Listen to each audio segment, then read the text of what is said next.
Hello everyone, welcome to my YouTube channel the parenting guide. My name is Purti Anand and आज का जो हमारा topic है वो है can spirituality transform a fussy child. And my answer is yes, of course spirituality can transform a fussy child and make him or her a better human being. So first of all we have to see कि spirituality है क्या। Spirituality का सिर्फ ये मतलब नहीं होता है कि अगर आप भगवान की पूजा अर्चना कर रहे हैं और उनका प्रॉपरली पाठ कर रहे हैं अपने ग्रंथ का, तो आप स्पिरिचुअल बन गए। So it is a part of it, but being spiritual is far beyond that. आप अगर स्पिरिचुअल हैं तो आप अपनी लाइफ को एक बहुत ही डिसिप्लिन्ड तरीके से जी रहे हैं। आप अपनी लाइफ को 100% इन्वॉल्वमेंट से जी रहे हैं। आपके मन में किसी के प्रति नेगेटिव भावनाएं नहीं हैं। तो ये सब चीज़ें और भी बहुत सी चीज़ें आपको स्पिरिचुअल बनाती हैं। तो हम स्पिरिचुअलिटी को ये नहीं कह सकते कि ये सिर्फ एक ही पर्टिकुलर चीज़ है। आपकी पूरी लाइफ जिस तरीके से आप जी रहे हैं वो डिसाइड करती है कि आप स्पिरिचुअल हैं या नहीं हैं। सो एक बच्चा जो होता है उसको हम स्पिरिचुअलिटी की तरफ इंक्लाइन करके हम उसको बहुत ज़्यादा ट्रांसफॉर्म कर सकते हैं, क्योंकि आप देखेंगे कि स्टार्टिंग से ही जो हमारी स्पिरिचुअल लाइफ, जो हमारे पूर्वजों की स्पिरिचुअल लाइफ थी, एंसेस्टर्स की, वो एक पर्टिकुलर डिसिप्लिन पैटर्न में रहते थे। एक जो उनकी लाइफ थी बहुत ही डिसिप्लिन्ड थी। एक प्रॉपर स्लीपिंग पैटर्न को वो लोग फॉलो करते थे। टाइम पे सोना, टाइम पे जगना, नीचे बैठ के खाना खाना, इस तरह के क्लोथ्स पहनना जो कंफर्टेबल हों। आप देखेंगे कि उनकी लाइफ में कभी किसी तरह की ये साइकोसोमैटिक प्रॉब्लम्स एग्जिस्ट ही नहीं करती थी। तो वो सब स्पिरिचुअल थे। भगवान की पूजा करना, उनके मंत्रों को चैंट करना, क्योंकि जब आप मंत्र चैंट करते हैं आपका माइंड रिलैक्स होता है। और उसके बाद आप जब माइंड आपका रिलैक्स्ड है तो आप इस तरह की एंग्जाइटी, डिप्रेशन, इन सब चीज़ों में नहीं जाते। जो कि आप देखेंगे आजकल के जो बच्चे हैं वो इस चीज़ को ना ही मानते हैं और ना ही इन ग्रंथों को और इन हमारी जो रिलीजियस बुक्स हैं उनको पढ़ना चाहते हैं। आप देखेंगे कि भगवत गीता जो है हमारी, उनमें हर चीज़ का, लाइफ के एवरी कन्फ्यूजन, एवरी क्वेश्चन का आंसर है। But children really don't want to read ये वाली बुक्स। रामचरितमानस है। अगर हम अपने बच्चों को इन सब चीज़ों से दूर कर रहे हैं तो आप देखेंगे कि बच्चों में कितना चेंज आ रहा है। वो बच्चे भी अब वो वाले नहीं हैं जो पहले थे, क्योंकि आप देखेंगे पहले बच्चे कितना ज़्यादा प्रेशर को भी हैंडल कर पाते थे। उनको कभी ऐसा नहीं लगता था कि मेरे पे इतना प्रेशर आ गया। आजकल एक छोटा छोटा बच्चा भी ये बात कह देता है कि मैं स्ट्रेस में हूँ क्योंकि मेरे एग्जाम्स आ रहे हैं, मुझे डिप्रेशन हो रहा है। ये इतना कॉमन इसीलिए हुआ है क्योंकि हम इन सब चीज़ों से अपने बच्चों को दूर कर रहे हैं।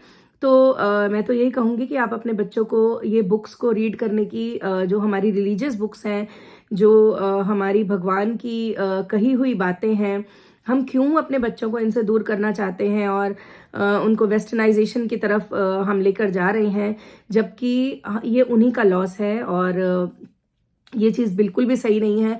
और हम कंफ्यूज्ड हैं कि हमारे बच्चे ऐसा क्यों कर रहे हैं। So there is no point of confusion कि जब आप एक अच्छी चीज़ से अपने बच्चों को दूर करेंगे तो बट ऑब्वियस है कि वो उस ट्रैप में फंसेंगे। तो अगर आप बच्चों का अपने अच्छा चाहते हैं, विच ऑफ कोर्स सभी एवरी पेरेंट वांट्स, तो सबको चाहिए कि अपने बच्चों को जो है एक ऐसी हैबिट ज़रूर डालिए, चाहे वो मंत्र चैंटिंग हो, चाहे वो आपकी जो भी रिलीजियस बुक्स हैं, जिस भी धर्म के आप हैं, तो आप उनको ज़रूर बोलिए कि आप 5 to 10 मिनट्स या 15 मिनट्स आप उस बुक को एवरीडे रीड करिए। सो दैट उन बच्चों का जो दिमाग है वो रिलैक्स्ड रहेगा।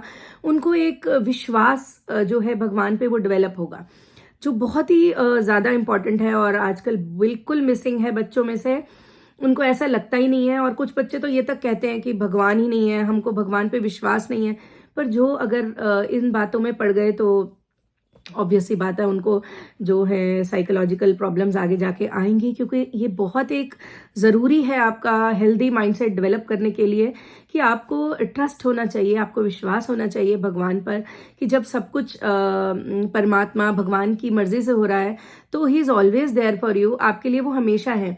क्योंकि जब हम सरेंडर करते हैं गॉड पे, तो एक बहुत ही पॉजिटिव सी फीलिंग्स हमारे अंदर आने लगती हैं और बच्चों में भी आती हैं कि बच्चों को ये एक एहसास दिलाना कि देर इज अ पावर, कोई ऐसी पावर है जो आपके साथ हमेशा है, भगवान जो आपके साथ एवरी टाइम है और वो आपकी हमेशा हेल्प करेंगे। इससे उनका स्ट्रेस जो है वो बहुत हद तक कम हो जाता है। तो हमारे धर्म ने चाहे वो धर्म कोई भी हो, तो सब हमको डिसिप्लिन में रहना सिखाया और बहुत सी ऐसी आदतें सिखाई हैं जो कि अगर हमारे बच्चे उसमें से कुछ भी फॉलो कर लेते हैं, थोड़ी सी भी फॉलो कर लें, तो उनकी लाइफ बेटर बन सकती है। तो मैं तो यही कहूँगी कि कभी भी अपने बच्चों को अपनी अपनी धर्म से दूर मत लेकर जाइए, क्योंकि अगर आप उनको लेकर जा रहे हैं या वो अननोइंगली ऐसा हो रहा है कि वो सिर्फ अपने पढ़ाई के प्रेशर, गेम्स एंड जो भी वो एक्टिविटीज़ करते हैं, ऑल आर नेसेसरी थिंग्स, सब ज़रूरी हैं, लेकिन आप ये जो स्पिरिचुअल थिंग्स हैं, जो स्पिरिचुअल प्रैक्टिसेस हैं और जो भगवान के प्रति सरेंडर है, आप इन सब चीज़ों को अगर उनकी लाइफ से बाहर करके बाकी चीज़ें आप करेंगे, तो आई डोंट थिंक कि कुछ आगे जाके फ़ायदा होने वाला है। Obviously they can be successful, but successful तो हो जाएंगे, लेकिन एक हैप्पी लाइफ जो हर एक पेरेंट चाहता है कि हमारे बच्चे जिए, तो वो नहीं जी पाएंगे, क्योंकि उसके लिए सरेंडर जो है भगवान के प्रति वो बहुत ज़्यादा ज़रूरी है और हर एक बच्चे को ये चीज़ को समझना होगा अगर वो आगे जाके अपनी ब्यूटीफुल लाइफ चाहते हैं। तो पेरेंट्स की यही ड्यूटी बनती है, because a child is a child. वो इतना, स्पेशली जब वो छोटा है, तो वो बिल्कुल ही डिसाइड नहीं कर सकता कि उसको क्या करना है। तो हमें ही आदत डालनी चाहिए कि उन बच्चों को इस तरह की रिलीजियस बुक्स पहले खुद पढ़ के सुनाएं और फिर उन्हें हैबिट डालें कि वो पढ़ें, वो मंत्र चैंटिंग करें एवरी डे। तो ये छोटी छोटी चीज़ें हैं, और ऐसा नहीं सोचे कि अगर वो इंग्लिश नहीं बोल रहे हैं तो उनका स्टेटस डाउन हो रहा है। तो अपने धर्म से जुड़े रहें, मैं तो यही कहूँगी शॉर्ट में कि बहुत ज़रूरी है, और आप एक बार ऐसा करके देखें, आपको डेफिनेटली अपने बच्चों में बहुत ज़्यादा चेंज नज़र आएगा। छोटी छोटी इन चीज़ों को फॉलो करें अगर ब्यूटीफुल लाइफ अपने बच्चों के लिए चाहते हैं। अगर आपको मेरा ये वीडियो पसंद आया हो तो प्लीज़ इसको लाइक और शेयर ज़रूर कीजिए और मेरे चैनल को सब्सक्राइब कीजिए। Thank you so much.